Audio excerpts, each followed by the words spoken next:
Hello friends, नमस्कार और आप सभी का स्वागत है आपका अपने यूट्यूब चैनल ज्ञान संगम स्टडी पॉइंट्स में। और जैसा कि इस बार जो है टारगेट किया गया है अपडेट 2021, जिसमें हिंदी के जितने भी टॉपिक हैं सारे टॉपिक को कवर किया जाएगा, फुल कोर्स प्रोवाइड कराया जाए आपको। और इसमें जो भी क्वेश्चन लिए गए हैं वो सारे एग्जाम बेस्ड क्वेश्चन हैं और इन्हीं के आधार पर जो आपका अपडेट 2021 होगा उसमें भी क्वेश्चन इसी तरीके से पूछे जाएंगे। इसलिए पूरे वीडियो को देखिए और जो भी है जितने भी क्वेश्चन हैं उसको एक बार रिवीजन जरूर करिए।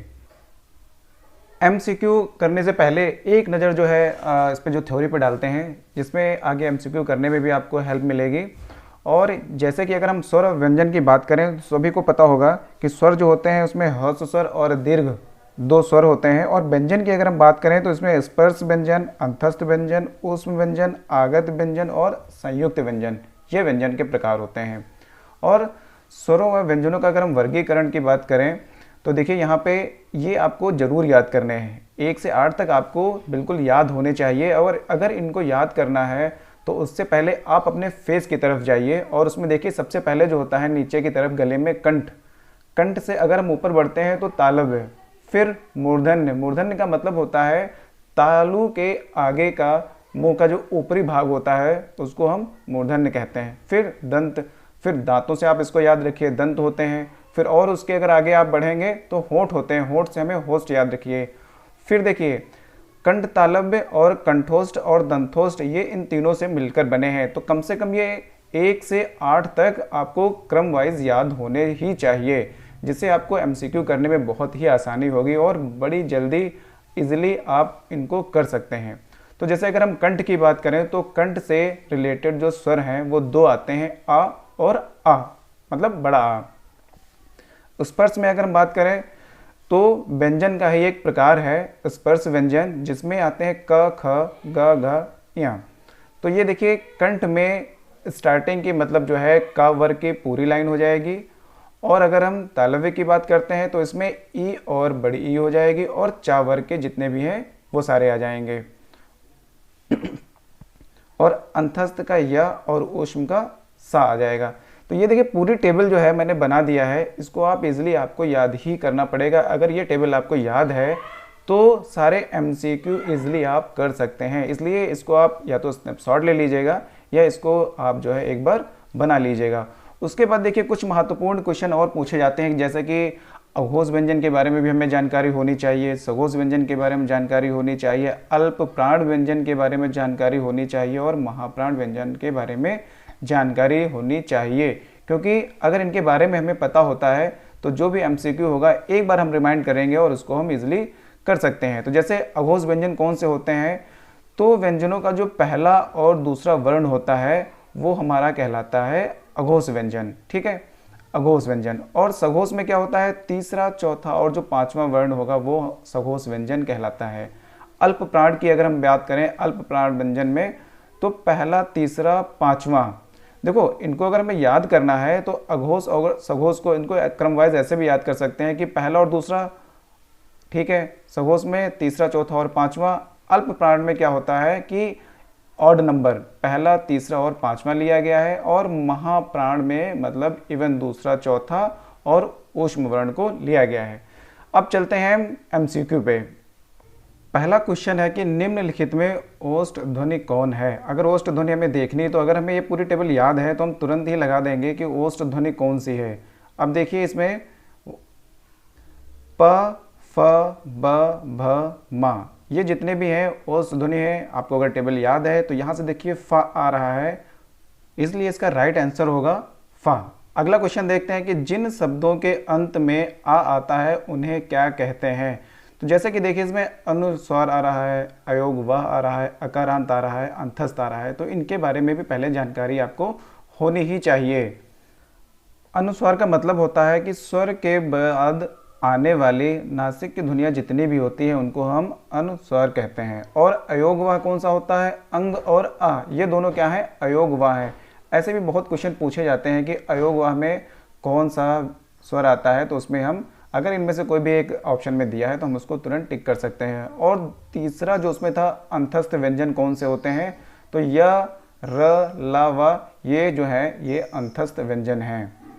इसलिए इसका सही आंसर जो होगा वो होगा अकारांत, कि अंत में अगर आ आता है तो उनको हम अकारांत कहते हैं। अगला क्वेश्चन देखते हैं कि निम्नलिखित में से कंठ ध्वनियाँ कौन सी हैं। अब देखिए कंठ ध्वनियाँ की बात आ गई, तो कंठ देखिए मैंने सबसे पहले बताया था गले में सबसे नीचे होता है, मतलब सबसे पहले, तो पहले में आता है आपका का वर्ग। इसका सही आंसर हो जाएगा का और खा जो है ये कंठ ध्वनियाँ हैं।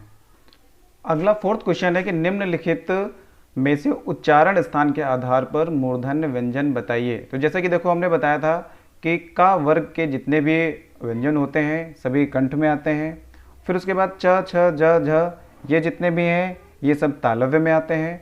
उसके बाद ये जो बचा ये आपका आता है मूर्धन्य में, और पा फा जितना भी है ये सब आता है आपका होस्ट में। तो इसलिए अगर इसमें पूछा गया है कि मूर्धन्य व्यंजन बताइए तो इसका सही आंसर जो होगा सी।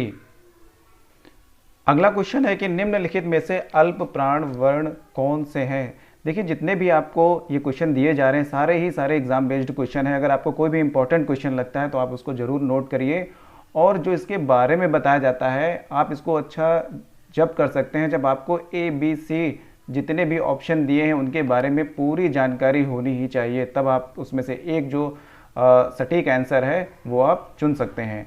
तो निम्नलिखित में से अल्प वर्ण कौन से हैं, तो अल्प वर्ण के बारे में आपको जानकारी होनी चाहिए। जैसे कि स्टार्टिंग में मैंने दिखाया था अल्प वर्ण का मतलब होता है कि आपके जितने विषम अंक आते हैं, विषम अंक मतलब पहला, तीसरा और पांचवा, ये अल्प प्राण में आते हैं। और महाप्राण में आपका सम संख्याएं, जैसे कि सम संख्याएं मतलब दूसरा और चौथा। तो यहाँ से आप याद कर सकते हैं इजिली कि अल्प प्राण मतलब विषम संख्याएं, तो पहला, तीसरा और पांचवा। महाप्राण में सम संख्याएं दूसरा और चौथा। तो देखिए यहाँ पे अगर हम बात करें का और गा की, तो ये आ रहा है का आता है पहले पे और गा आता है तीसरे पे। तो आपका जो ऑप्शन है वो यहाँ पे सही हो जाता है बी। और बाकी ऑप्शन भी हम चेक कर लेते हैं। देखिए ये हो नहीं सकता था क्योंकि था मतलब आ गया दूसरे पे और धा आ गया चौथे पे, ये भी नहीं हो पाएगा। पा फ मतलब फा आ गया दूसरे पे और भा आ गया चौथे पे, इसलिए इसका सही आंसर जो है वो है बी। अगले क्वेश्चन की तरफ बढ़ते हैं। क्वेश्चन 6 है जो निम्नलिखित शब्दों में से नवीन विकसित ध्वनियां कौन सी है। बहुत ही महत्वपूर्ण बहुत ही अच्छा क्वेश्चन है कि जो नवीन विकसित ध्वनियां हैं वो खा और गा, मतलब ए जो इसका है वो सही आंसर है। अगला क्वेश्चन देखते हैं कि क्वेश्चन 7 निम्नलिखित में से कौन सा सघोष वर्ण है। ये भी बहुत ही देखिए इंपॉर्टेंट आता है। देखिए सघोष, अघोष, अल्प प्राण, महाप्राण, इन चारों के बारे में आपको पूरी जानकारी होनी ही चाहिए। और अघोष और सघोष के बारे में आपको बताएं। अघोष आ मतलब पहला लेटर, तो मतलब यहाँ पे वर्णमाला का पहला अक्षर, इसलिए अघोष से इजीली हम याद कर सकते हैं कि पहला और दूसरा, मतलब सघोष का तीसरा, चौथा और पांचवा जो वर्ण होगा वो सघोष में आएगा, और पहला और जो दूसरा वर्ण होगा वो अघोष में आएगा। और क्वेश्चन पूछा जा रहा है कि निम्नलिखित में से कौन सा सघोष वर्ण है। तो सघोष का मतलब तीसरे स्थान पे हो या चौथे स्थान पे हो या पांचवें स्थान पे हो। तो देखिए च और च, तो ये तो पहले स्थान पे आ गया, तो ये ऑप्शन नहीं हो सकता। च छ ये भी आ गया दूसरे स्थान पे, ये भी नहीं हो सकता। ख ये आ गया दूसरे स्थान पे, ये भी नहीं होगा। तो मतलब तीनों जब ऑप्शन गलत हैं तो इसका मतलब जो इसका सही और इसका राइट आंसर होगा वो आपका ऑप्शन होगा सी। सी इसका जो है वो राइट आंसर है, क्योंकि प फ ब भ म आता है आपका पांचवें नंबर पे वर्णमाला के सीरीज पावर में, इसलिए इसका राइट आंसर है माँ। अगला क्वेश्चन, ये क्वेश्चन आपको बहुत ही इजी लग रहे होंगे, लेकिन रिवीजन की दृष्टि से अगर आप थोड़ी सी आप मेहनत कर लेते हैं तो आपको दोबारा हिंदी वर्णमाला का कोई भी क्वेश्चन देखने की ज़रूरत नहीं है। सब आपको इजीली आप उनको सॉल्व और बिल्कुल सही आंसर दे सकते हैं। तो अगला क्वेश्चन है कि निम्नलिखित में से कौन सी ध्वनि वोस्ट नहीं है। अब यहाँ पे आपको ऐसे भी देखना है कि अगर नहीं आ जाता है तो वहाँ पे ध्यान रखना है, क्योंकि ज़्यादातर क्या होता है मिस्टेक ये हो जाती है कि वोस्ट नहीं है, नहीं पे ध्यान नहीं देते हैं और हम ऐसे ही उसको टिक कर देते हैं। तो जो 8वां प्रश्न है कि इसका जो होस्ट नहीं है, तो इसका सही आंसर होगा डी। इसका जो है वो राइट आंसर होगा। कारण है क्यों होगा ये भी हम जानकारी कर लेते हैं क्योंकि देखिए पहला जो है पा वर्ग, अगर हम स्टार्टिंग से बात करें तो बार बार इस चीज़ को आप रिपीट करते रहा करिए। पहले कंठ आता है, फिर तालु आता है, फिर मूर्धन्य आता है, फिर आपके होस्ट आते हैं। तो देखिए जो पा वर्ग आता है, पा वर्ग आपका जो आता है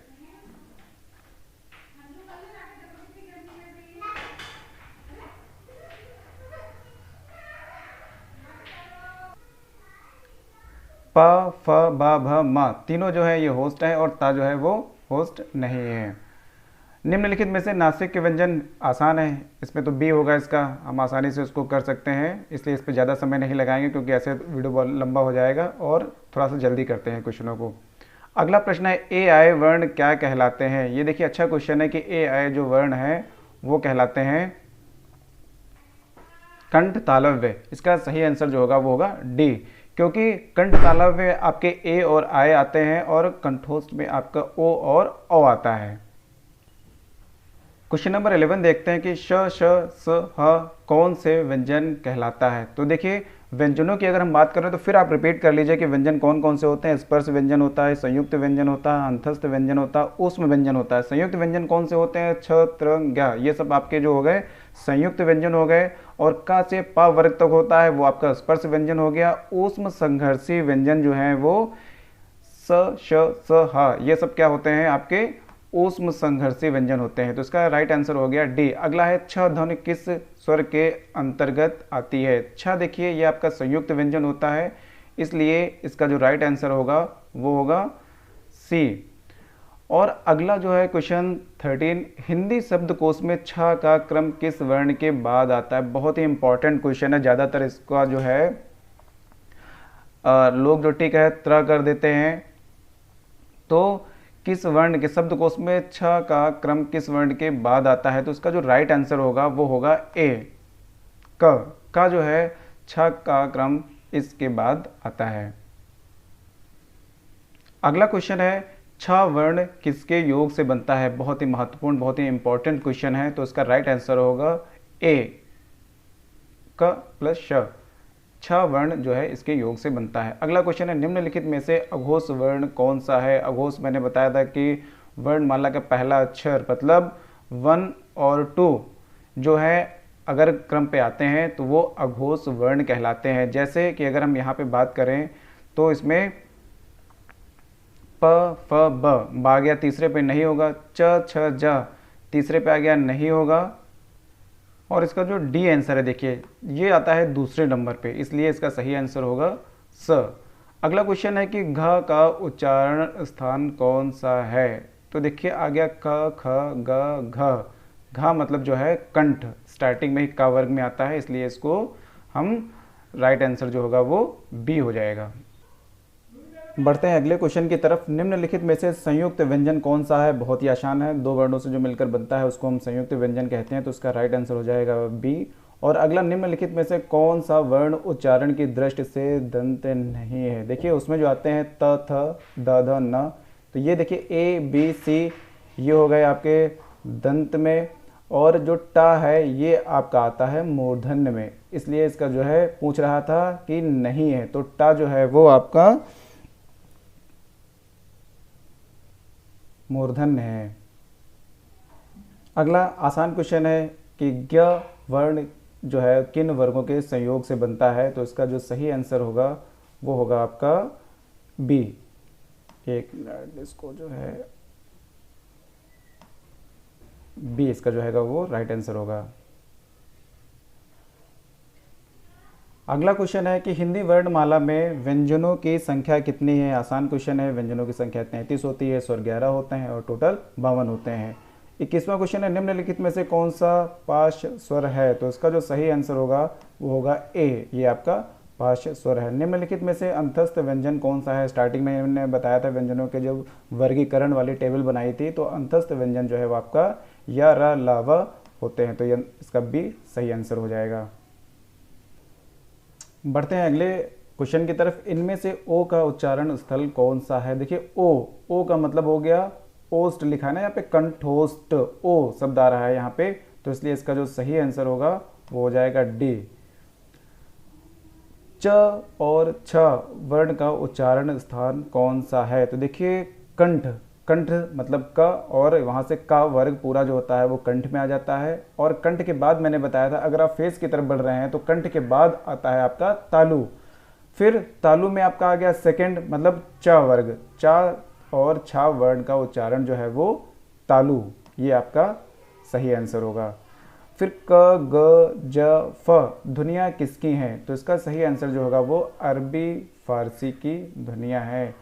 तो आप सारे क्वेश्चनों को नोट भी करते रहिए और ऐसे ही क्वेश्चन आपके एग्जाम में आने हैं, इसलिए पता नहीं कौन सा क्वेश्चन का प्रकार आपको मिल जाए और आप उसका सही आंसर दे पाएँ, इसलिए वीडियो को पूरा और बड़े ध्यान से देखिए। अगला क्वेश्चन देखते हैं कि स्वर ध्वनि के प्रकार हैं। तो देखिए स्वर ध्वनि के जो प्रकार हैं वो मैंने बताया था स्टार्टिंग में ही कि जो है उसके प्रकार में प्लुप्त भी होता है, दीर्घ भी होता है और ह्रस्व भी होता है। इसमें अगर हम बात करें तो अ, ई और उ और ऋ ये तीनों को शामिल किया गया है, और दीर्घ में आ, बड़ी ई और इन सबको शामिल किया गया है। और इसमें जो प्रकार की अगर हम बात करें तो इसमें उपयुक्त तीनों जो हैं इसके प्रकार हैं ध्वनि के। अगला क्वेश्चन देखते हैं कि महाप्राण ध्वनियाँ व्यंजन वर्ग में किससे संबंधित हैं। तो देखिए महाप्राण दो चीज़ें मैंने बताई थी, यहाँ पे एक अल्प प्राण होता है, एक महाप्राण होता है। तो अल्प प्राण में जो मैंने बताया था विषम संख्याओं का अगर आप याद रखते हैं 1, 3 और 5 ये अल्प प्राण हो गए।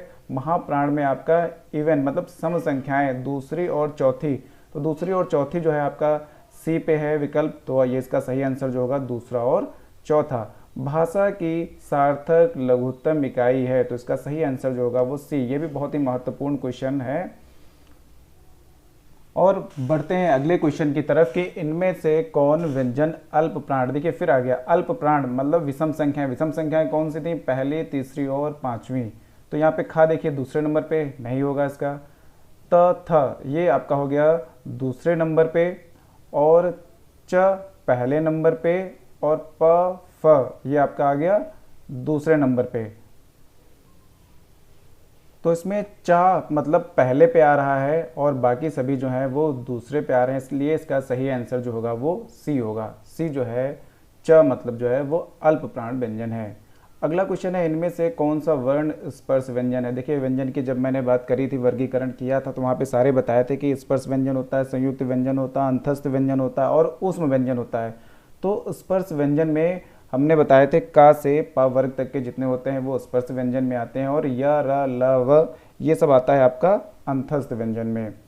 तो यहाँ पे जो है पूछ रहा है कि स्पर्श व्यंजन नहीं है, तो या जो है आपका अंतस्थ व्यंजन है, इसलिए इसका राइट आंसर होगा डी। अगला क्वेश्चन है कि निम्नलिखित में से कंठ ध्वनियाँ कौन सी होती हैं। इसलिए आसान क्वेश्चन है। सबसे पहले होता है कंठ, कंठ का मतलब का वर्ग, तो का वर्ग में आता है आपका का और खा, इसलिए सही आंसर होगा इसका ए। सभी महत्वपूर्ण क्वेश्चन के साथ अगला जो महत्वपूर्ण क्वेश्चन है वो हिंदी की सा ध्वनि है। अब देखिए सा आ गया यहाँ पे, तो सा जो है आपको अगर टेबल याद होगी, आपने टेबल को सही से याद कर लिया होगा, तो आप तुरंत जो इसका बी है तालब आंसर लगा देंगे। और अगला क्वेश्चन है कौन वर्ण होस्ट नहीं है। देखिए यहाँ पे जरूर आप ध्यान रखिए करिए कि नहीं है पूछ रहा है। तो देखिए अगर हम बात करें आ की, तो देखिए ये आता है आपका कंठ में, और बाकी जो है आपके माँ, प, फ, ब, भ, म ये सब आपके आते हैं होस्ट में, और उ भी आपका आता है होस्ट में, इसलिए इसका जो सही आंसर होगा वो होगा आपका डी मतलब अ। अगला क्वेश्चन देख लेते हैं यहाँ पे कि अल्प प्राण ध्वनियों का समूह कौन सा है। मैंने फिर बताया कि अल्प प्राण होता है, एक महाप्राण होता है। अल्प प्राण में आपकी विषम संख्या होती है, पहला, तीसरा और पांचवा। का खा नहीं, ये नहीं हो सकता क्योंकि इसमें पहला दूसरा पूरी सीरीज दे रखी है। फिर देखते हैं सी त था, ये भी नहीं हो सकता क्योंकि इसमें पहला और दूसरा साथ साथ आ गया है। ट ठ ये भी नहीं हो सकता आपका, और जो इसका बी होगा वो होगा राइट आंसर, क्योंकि च छ गायब है, ज फिर झ गायब है, और यहाँ मतलब पहला, तीसरा और पांचवा जो है दे रखा है, इसलिए ये अल्प प्राण ध्वनियों का समूह है। और अगला क्वेश्चन देखते हैं कि निम्नलिखित में से दंतव्य वर्ण है। दंतव्य वर्ण की अगर हम बात करें तो यहाँ पे ता जो है इसका राइट आंसर होगा। अगर यहाँ पे दंतोष्ट पूछ लेता तो उसका जो सही आंसर है वो वा होता है। हिंदी शब्दकोश के अनुसार संतान, सकल, सचल, सक्षम शब्दों का सही क्रम क्या है। तो सबसे ध्यान देने की बात है यहाँ पे ये हमने भी इससे पहले एक क्वेश्चन किया था कि हिंदी शब्दकोश में छा का जो क्रम होता है वो का वर्ण के बाद आता है। तो देखिए का के बाद आ रहा है यहाँ पे छ, तो इसलिए इसका जो सही आंसर है वो होगा डी। अगला इंपॉर्टेंट बहुत ही महत्वपूर्ण क्वेश्चन है कि प्रयत्न के आधार पर ला किस प्रकार की ध्वनि है। तो इसका जो सही आंसर होगा वो पार्श्विक, इसका सही आंसर होगा। इसी के साथ हिंदी जो है आपकी हिंदी वर्णमाला सीरीज का अंतिम क्वेश्चन है, इसमें सब कुछ दे दिया है। हिंदी की स्पर्श महाप्राण दंत व्यंजन ध्वनि कौन सी है, आप इसमें ढूंढिए कि अगर हम स्पर्श व्यंजन की बात करें तो स्पर्श व्यंजन में जो है का वर्ग से पा वर्ग तक ही आता है, इसलिए डी आपका हो गया गलत आंसर। और अगर हम बात करें महाप्राण की, तो मैंने बताया था महाप्राण, पहले आप अल्प प्राण देखिए फिर आप महाप्राण देखिए। अल्प प्राण में मतलब विषम संख्याएं 1, 3, 5, और महाप्राण में आपका जो होता है वो सम मतलब दूसरा और चौथा। तो प फ ब भा भा गया चौथे पे, ये भी नहीं हो सकता, मतलब ए और डी आपका आंसर गलत हो गया। फिर कह रहा है कि दंत व्यंजन, अगर हम बात करें ठ की तो जो है ठ आता है आपका मूर्धन्य में, ये भी हो गया गलत।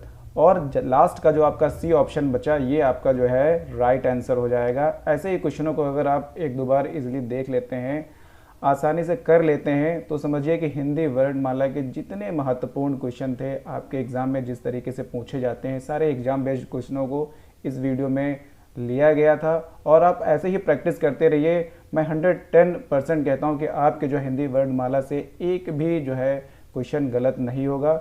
यह वीडियो आपको कैसा लगा आप कमेंट बॉक्स में ज़रूर बताएं, और साथ ही वीडियो को लाइक भी कर दीजिएगा। और अभी तक अगर आपने इस चैनल को सब्सक्राइब नहीं किया है तो सब्सक्राइब जरूर कर लीजिएगा, क्योंकि ऐसे ही महत्वपूर्ण एग्जाम बेस्ड क्वेश्चनों की सीरीज़ जो है पूरी आपको सारे वीडियो के माध्यम से आप तक पहुंचती रहेगी। और इसी से जो है इसके हिंदी का जो अगला टॉपिक होगा वो आपको अगले दिन 12 बजे वीडियो मिल जाएगा, आप उसको भी ज़रूर देखिएगा। और मैं भी यही कोशिश करता हूँ कि सारे महत्वपूर्ण क्वेश्चनों को लिया जाए।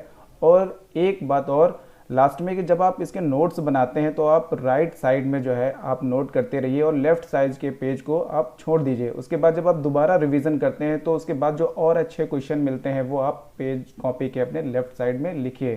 Thank you for watching this video.